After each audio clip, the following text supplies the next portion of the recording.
bitaw guys sa server ni siya. So control alt delete tapos ano na Login dun na sa to. password CSS at 1 2 3 4 5 tama ba? My user settings.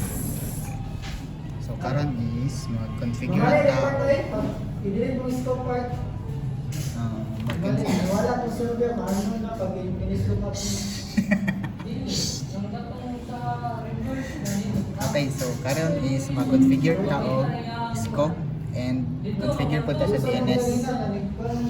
So sunod ato is open ta sa DHCP.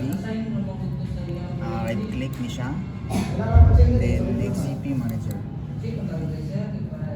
Then ano ta dito? Okay, so if wala siya, ato siyang right-click ng server, then authorize. Tapos, atong refresh. Na, para mag-green siya. Karon is expand ang IPv4. Right-click ni siyang icon. Then use scope. Next, What's your name? the area is scope. Scope SCS. Scope underscore SCS. Name sa scope. And the area is starting point is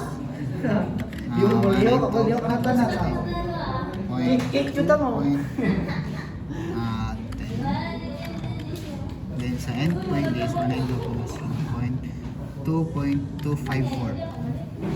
Then next again next na punta atod sa maabot ta sa router. Sa router is 192.168.2.1, then click add and then next. Okay, atod sa finish na siya.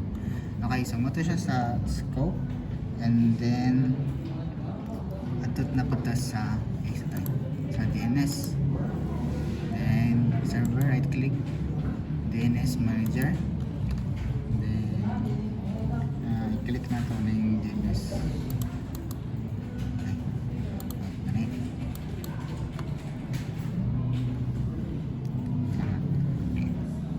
Okay, so DNS server css.com, then forward lookup zones. So ato siyang ato na sa scs.com, then ato na sa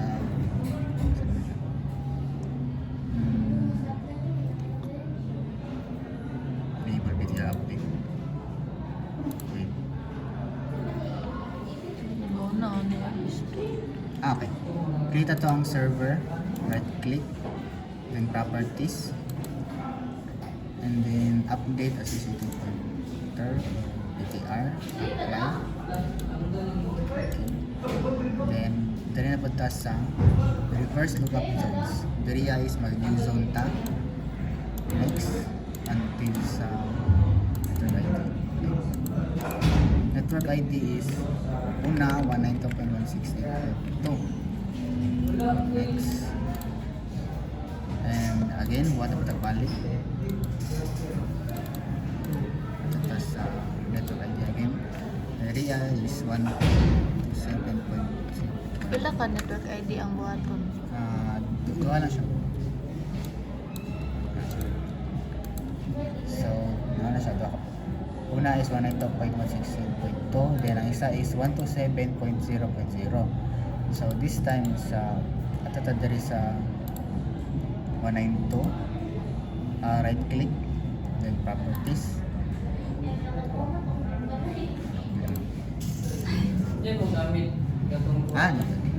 Right lang yan.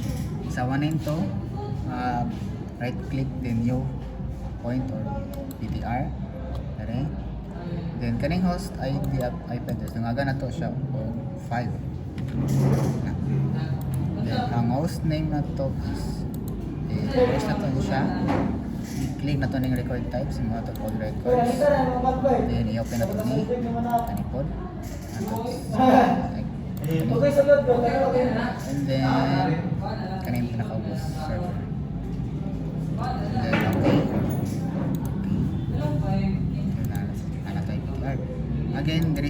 7, right click, then yung PTR.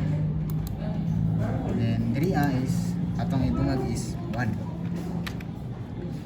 Then ang host name na to is browse. Lagyan niya po sa all records, open, then sls.com. Wala siya all. Diba nga naka all records dapat siya para makita niya siya. Ang diri is katong pinakaubos. Okay? Okay. So, nahanap na siya.